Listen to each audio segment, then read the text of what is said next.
2024학년도 2학기 중간고사 생명과학원 과자고 내신 분석 리포트입니다.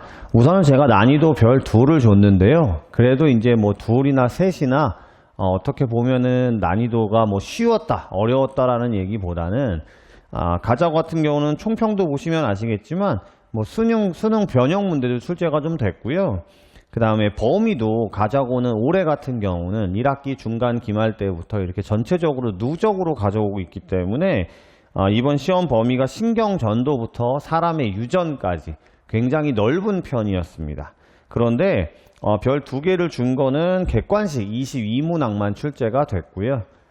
그 다음에 2-3문제 정도를 제외하고는 아주 까다로운 문제가 출제된 것이 아니라 이제 신경 전도부터 가장 기본적인 내용들을 묻는 문제들이 출제가 됐기 때문에 뭐 학생들은 아무래도 시험 준비를 하는 데 있어서는 범위가 넓으니까요.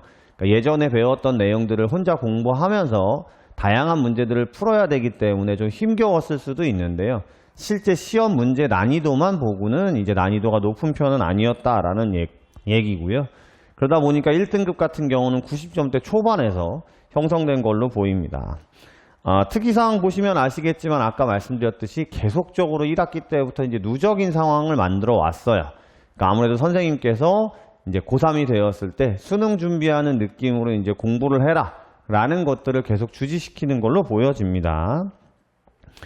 그러다 보니까 수특이나 고3 학평 기출에서 이제 보기만 변형한 문제들도 꽤 많이 출제가 됐기 때문에 물론 이제 이 내신 분석 리포트를 보고 있는 친구들은 올해 친구들도 있을 수 있지만 내년 2025학년도 가자고 내신을 준비하는 친구들이 또 많이 보실 거잖아요.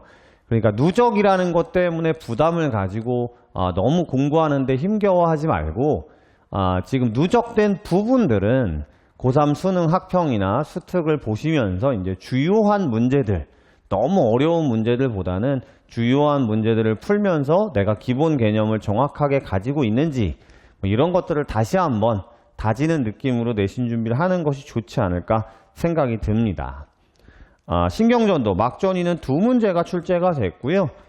대표 문항 분석을 보시면 아시겠지만 1번부터 이제 막전이 문제가 나오니까 겁을 덜컥 먹었을 수도 있어요. 2023학년도 고3 7월 학평 보기를 변형했고요. 그 다음 2번은 뭐 막전위에서 이제 신경의 움직임, 그러니까 신경의 전기 신호의 움직임 이런 것들을 파악하는 문제보다는 기존 내신 기출에 많이 등장하는 이제 저해제 문제, 범위가 넓음에도 불구하고 이제 저해제 문제를 최근에 고3 학평에 많이 나오는 편이기 때문에 그런 문제를 출제하였습니다. 근수축은 3번 한문항이 출제가 됐어요. 2024학년도 고3 3월 학평 유사문항이었고요. 일반 내신에서도 많이 나오는 아주 기본적인 계산 문항이었습니다. 우리 고3 수능 학평에도 근수축이 한 문제가 출제가 되기 때문에 그걸 맞춰서 출제한 걸로 보여집니다. 신경계도 역시 한 문항 4번에서 출제가 됐고요. 이도 마찬가지로 신경의 기본 특징에 대해서 수특이나 내신에 자주 등장하는 기본 개념 문항을 출제를 했어요. 항상성은 3문항이 출제가 됐는데요. 우리 항상성에서 기본적인 호르몬과 관련돼서 호르몬의 각각의 이름과 특징을 묻는 문제보다는 5번의 체온 조절, 그 다음 6번에는 혈당량 조절, 그 다음 7번은 농도 조절 문제, 수분량 조절 문제로요. 아주 기본적으로 이제 내신에서 꼭 볼 수 있는 내용 문제들을 출제를 하였습니다. 병원체와 방어작용 혈액형 이제 총 4문항 출제가 됐어요.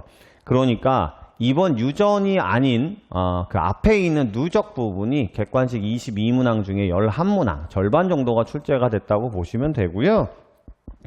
8번과 9번은 고3 학평 기출, 근데 예전 고3 학평 기출 문항이었고 10번은 병원체, 그리고 20번은 혈액형 문제가 출제가 됐는데 아무래도 이제 혈액형은 사람의 유전, 가계도에서 또 사람의 유전과 연계되는 문항이 나올 수 있기 때문에 그 부분들을 물어보는 일반적 내신 수준의 문제였습니다. 한 중급 난이도 정도 이하의 문제들이 출제가 됐다고 보시면 돼요. 유전은 11문항이 출제가 됐고요.